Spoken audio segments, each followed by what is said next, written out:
Sir BNS का sedation पे देख लीजिए, सेडेशन को आपने दोबारा ला लिया, लफ्ज सेडेशन इस्तेमाल नहीं किया आपने। 3 साल से 7 साल आपने सुप्रीम कोर्ट को अंडरटेकिंग दी थी कि ये प्रोविजन नहीं लाया जाएगा।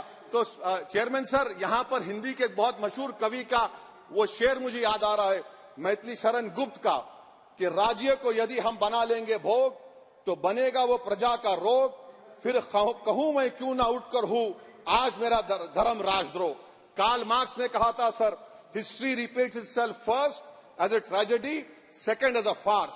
अब क्लॉज 195 1D देखिए, it criminalises the making of publication of false and misleading information jeopardising sovereignty integrity of India. Vague है, यानी जो कोई भी पत्रकार इन्वेस्टिगेटिव जर्नलिज्म लिखेगा आप उसको इस्तेमाल कर लेंगे और जेल की सलाखों में उसको डालकर आप सड़ा देंगे। सर मैं आपको और एक बात बताना चाहूंगा कि रैश एंड नेग्लिजेंट एक्ट जो आईपीसी में था 2 साल थे 304, आप उसको बढ़ाकर 5 साल कर दिए 1061 में BNS 1 में। और rash and negligent driving 304 IPC में था 2 साल की सजा, आपने 10 साल कर दिया। यह क्रिमिनल जुरिस्प्रूडेंस का हिस्सा नहीं है। अच्छा, क्रिमिनल ऑर्गेनाइजेशन उत्तर प्रदेश में यूपी गैंगस्टर एक्ट में एक चार्जशीट में गैंगस्टर एक्ट लगता। सर आप बताइए फिर यूएपीए का क्या होगा, पीएमएलए का क्या होगा, महाराष्ट्र मकोका क्या क्या होगा, गुजरात के कोका क्या क्या होगा। आप ये सब कानून रख रहे हैं और एक पुलिस वाले को आप ये तमाम कानून की इजाजत देंगे। याद रखिए, जिंदगियां बर्बाद करने का काम आप कर रहे हैं और सबसे बड़ा इसका नुकसान होगा। किसका नुकसान होगा? दलितों का, मुसलमानों का, आदिवासियों का। और वो पॉलिटिकल पार्टीज जो कल आज सत्ता में है, कल नहीं रहेंगे, वो बदले की भावना से काम करते हैं। सर मुझे पुलिस ने पीटा सर, 1999 22 दिसंबर को मेरे सर पर 20 टाके लगे, पीठ से लेकर पैर तक मारा गया। आपको मालूम सर क्या हुआ? तेलुगु देशम की सरकार थी, उन्होंने उन दोनों पुलिस वालों को जिन्होंने मुझे मारा था उनको आईपीएस कन्फर कर दिया। अरे चप्पन देखे बैठो तुम।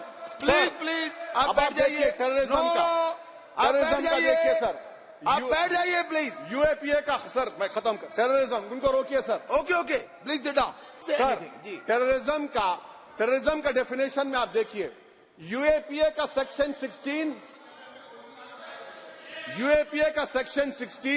क्लॉज 113 में आ गया, यूएपीए का सेक्शन 15 क्लॉज 131 में आ गया। देख लेंगे उसको, देख लेंगे। यूएपीए का आपत्तिजनक अंश निकाल दिए जाएंगे। यूएपीए का क्लॉज 18 113 4 में आ गया, यूएपीए का क्लॉज 18 113 3 में आ गया, यूएपीए का क्लॉज 20 113 5 में आ गया, यूएपीए का सेक्शन 19 113 6 में आ गया।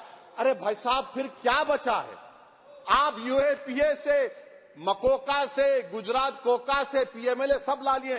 तो स्पीकर सर, मैं अपनी बात को खत्म करने से पहले मैं उम्मीद कर रहा था कि मैंने वजीर दाखिला का एक स्टेटमेंट सुना था अमित शाह साहब का, कि जब गुजरात के होम मिनिस्टर थे तो उन पर जुल्म किया गया, उनको दबाया गया। मगर हम ये समझ रहे थे कि जिस शख्स पर नाइंसाफी हुई है, जो वो क्लेम कर रहे हैं, तो कम से कम वो दूसरों से नाइंसाफी तो नहीं करेंगे। आप क्या कर रहे हैं? अरे ऐसे हजारों लोग हैं जिन पर जुल्म हो रहा है, ना उनके पास दलील है, ना उनके पास वकील है, ना उनके पास आजादी है। तो ये तीन सर मैं आखिर एक लव ये तीनों कवानीन हमारे मुल्क की जमहूरियत के लिए, इन गरीब तबकात के लिए नुकसानदेह साबित होगा। और ये सरकार को मैं चार्ज दे रहा हूं, आप चेक रिपब्लिक में निखिल गुप्ता बैठा है, लेके आओ ना उसको। कुलभूषण यादव पाकिस्तान में बैठा है, लेके आओ ना। कतर में हमारे फौजी बैठे, लेके आओ ना उनको। अरे कहां तुम्हारी देशभक्ति है? अरे निखिल गुप्ता को लाओ, इस कानून में इस्तेमाल करो। मगर वो नहीं बोलेंगे। मैं इस कानून के मुखालिफत में खड़ा हूं जो भारत की जमहूरियत के लिए खतरा बनेगा। शुक्रिया सर।